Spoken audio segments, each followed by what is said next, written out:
Hey, I'm Dan Primack of peHUB.com, and here are your top 3 private equity stories for today, Tuesday, March 18th.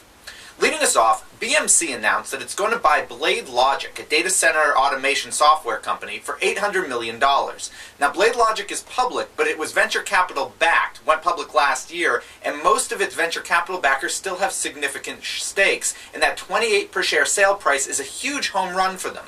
Take Battery Ventures, for example, which was one of its first investors. Now, Battery invested less than $6 million overall in the company, and it made nearly twice that via the IPO when it sold 700,000 of its shares. Since then, it sold another million of its shares and still has 2.1 million shares, which works out to around $85 million.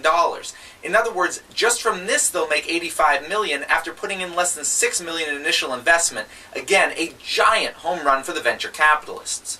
Story number 2 involves Bear Stearns. It's actually 2 issues regarding Bear. First, Bear's second largest outside shareholder, Joe Lewis, not the boxer, the UK billionaire, is threatening to try to block the deal. He either wants to get enough shareholders together to vote no when the JP Morgan acquisition comes to a vote, or he's trying to find a rival buyer who might be willing to pay more than the $2 per share.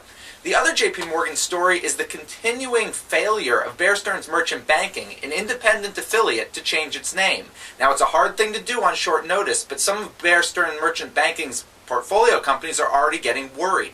Doral Financial, for example, yesterday sent out a press release explicitly stating that the Bear Stearns collapse will not have an impact on Doral's business. Bear Stearns Merchant Banking needs to make a move soon so more of its portfolio companies don't start feeling the pressure. And our final story today comes out of Europe, where Candover, a UK buyout firm that focuses on European deals, is raising €5 billion for its latest buyout fund, which is officially its 2008 fund. It last raised a fund a few years back.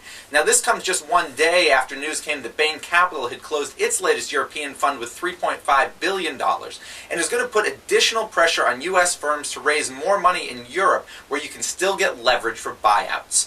I've been Dan Primack of peHUB.com. Make sure to check the site all day for news and analysis, and back here tomorrow for another top 3.